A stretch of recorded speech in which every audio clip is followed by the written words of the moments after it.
mga kasaging may buntag. I-share lang namo ning amuang paano kan ibang di man ni kahibalo para man based on experience. Pagpahinog nga without using any chemical. Ang uban nagagamit og kalburo, ang uban nagagamit og kaning itril, o ang uban nagagamit pod og kadtong ethylene gas, no? Na may commercial ethylene gas mao na ginagamit sa mga dagko nga ripening sa laing lugar like I have my experience in Tokyo sa Japan. Gabalik-balik ko dito, no, before atong napako sa kumpanya. For 8 years nga isa ko sa mga market representative. So na ako experience sa kuan pod kani bangon sa pagpahinog, pero dili ko jud kami nagapahinog, but then kana bang hingamigo mapunta natin mga amigo nga ripener. So basic nga way of ripening natay ko na napagoy gamay nga kahibalo ana. So kani dinhi kuan lang, no, kana bang gamito nato tong iyahang natural rapod nga pagpahinog. So gamito nato tong panit sa kuan kaning saging rapod. Kaya ang saging mismo labaw na gid ng kuan na kanang hinog na nagapagawas yun na siya og ethylene. So ibutang nato na siya katong ethylene gas mo to siya magpahinog. So ibutang lang nato siya dinhi, then for 2 days 48 hours nga ibuot nato siya, ato ni siyang isudog silupin. Make sure nga ang silupin nimo is walay buslot para dili mo gawas ng ethylene gas. So usually magsingot na siya, pero ibutang lang nato siya sa shaded area ha, dili itong mainitan kay kusang mag kuan man siya magsingot tungod sa ang ambient temperature is naa sa mga 32 to 34 degrees labaw na sa udto. So ang kuan lamang gud sa kuan, no, kanibang saging labaw na tong Cavendish, ang ilahang kuan na ginaset nga temperature sa ginabutang siya sa cold storage is naasa sa 14 degrees. Now pagpahinog na nila, pag isalang na siya sa ripening chamber, itaas-taas nila na depende sa edad sa kuan prutas ngadto. Kung kanang bata-bata pa, itaas-taas nila na, maximum is 21 degrees ang iset up sa temperature sa kuan ripening chamber. Now kung katong dili na kayo dugay-dugay na dito sa stock nila, mga 8 days up na from the arrival of the vessel, kuan na naa sa mga 18, 19. So timpla-timplahon ra na siya sa kuan sa kaning ripener, no. Then 2 days na siya nga 24 hours na siya nga kuan kaning ilahang tawag ani i-stabilize ang iyahang kuan, iyahang temperature, isaka gamay. So dinhi sa ato is nakasaka naman siya gamay. So kani siya diretso na siya sa katong gasing. So guys, na ibutang na to ang kuan kaning panit na mag-provide na gid ni siya og kuan ethylene gas para sa iyahang paghinog. So kaning gibutang namo is na sa mga napulo mo siguro ni ka panit sa saging rapod nga lakatan ra gyapon. Napulo o 12. So kuan ni siya. Ato ni siyang kuhaon rapod sa kuan na 2 days from now. Today is Monday, so Wednesday morning mag 48 hours siya. So paano na to, no, baluto na to sa silupin pagkahuman na nanira ka simple. So dili na ta magamit og kuan, dili na ta magamit og ethylene gas or kadtong kalburo. So this is a really kuan, no, kanabang natural way of ripening banana. Kuan lang, higot lang po nato gyud ni siya nga dili gyud siya maghungaw. So make it sure yun nga ang ato ang silupin is walay buslot para dili mo hungaw ang ethylene gas nga i-produce sa panit. So nganira ka simple. Pag kuan katong kanabitang ginabiyahig Manila, pwede ra gihapon din na siya yung ani, isulod lang siya og vacuum bag para mabuot siya. Guys, may buntag. So mag-ablita aning ato ang igasing atong Monday, Merkulis na karon. So mao na siya ang naong niya. Humok na siya pero kuan pa, napay green, no, mas more green pa, daghan pa ang green. So mao na siya ang dagway niya, tanaw ninyo. O ang moisture ba, nagi tubig nga makuan, matigom. So ato na siya, mo na ginatawag nila og binting, hanginan na. So muhinahina na siya og yelo. So mo na nitong panit nga atong gikuan no, gigamit nga pampahinog sa iya. Kani siya, mao na pud ni ang time pud nga kanabang og di na to ni siya matabunan. Kung ano ni, kanang atakihon ni atong fruit fly. Injectan ni sa fruit fly kay humok naman siya. So kung dili na to ni siya tabunan, uludon siya.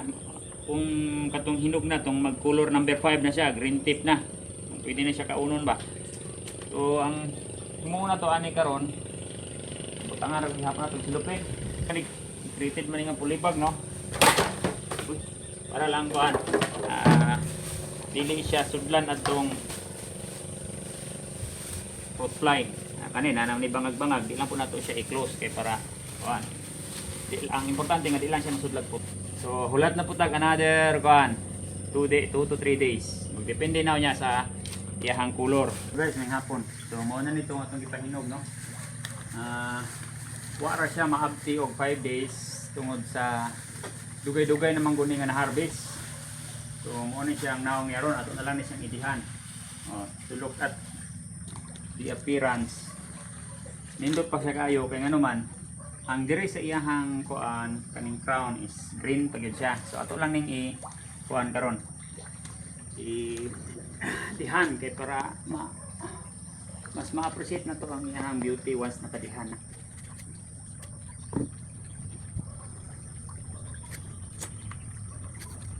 So, guys, ang nawong sa tuwang saging na pinahinog sa porto panis. So, kapag dyan.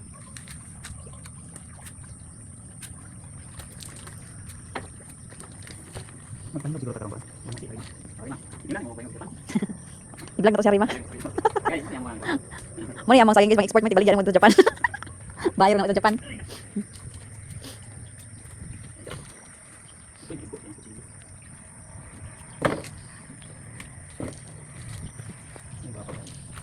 Okay guys, tadi. Lepas nang video bapak.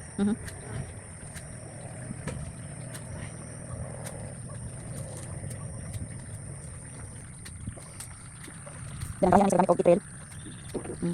Parang niya, bulok na.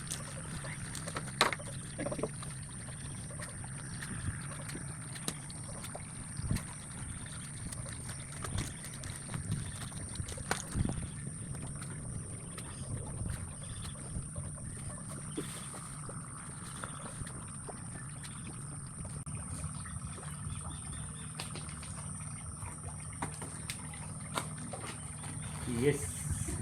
So this is it.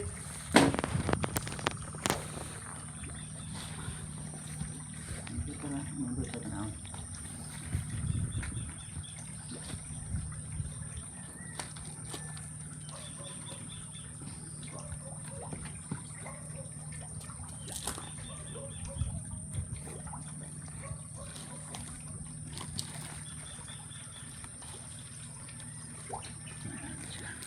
Gamay.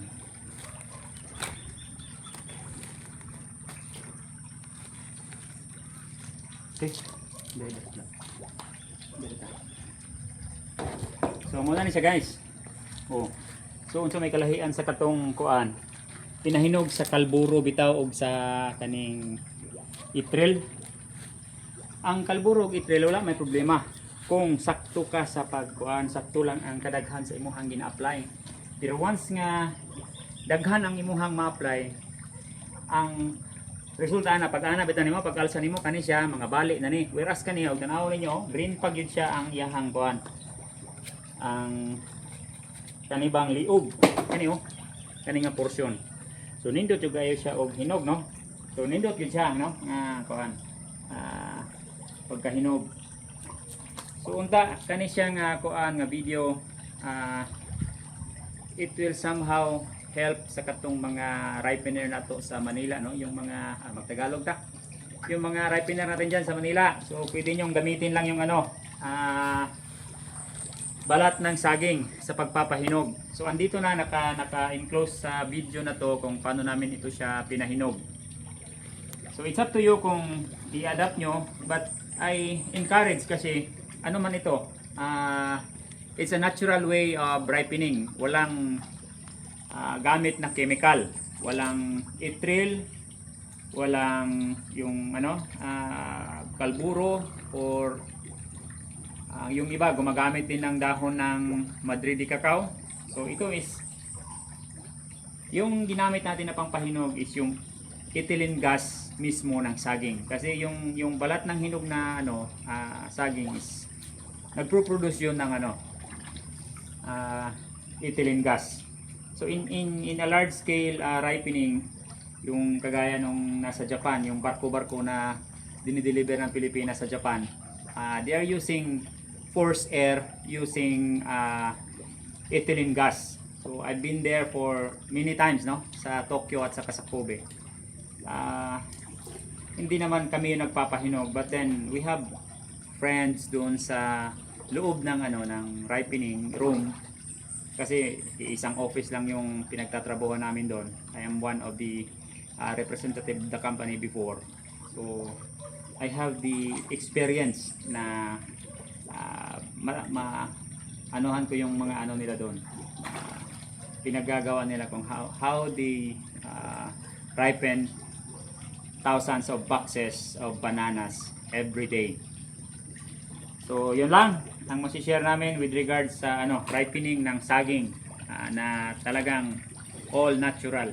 Namin nakita nga post from one of the receiver sa Manila. Ang problema niya is I think kuan pa na karon, marag viral pa na karon. Makita pa na ninyo. Wala siya mahinog. Nag-yellow some of the parts sa kaning fingers, nag-yellow, pero kahit paghapon ang saging. So ang ilahang ang ingon sa uban is naggamit o katong enlarge ang farmer, or pwede man guna duha pre-harvest na siya magamit. When we say pre-harvest, dito pa sa farm, they use it during the development of the fruit. And then ang uban pod is gamiton pod na nila nganhin na sa sa kaning post harvest, kanibang before siya ipack, no. Ang gamit man gud sa kanang enlarge is the brand, but the EI is gibberellic acid. So kuha ninyo na, ma-search ninyo na kung unsay gamit sa gibberellic acid.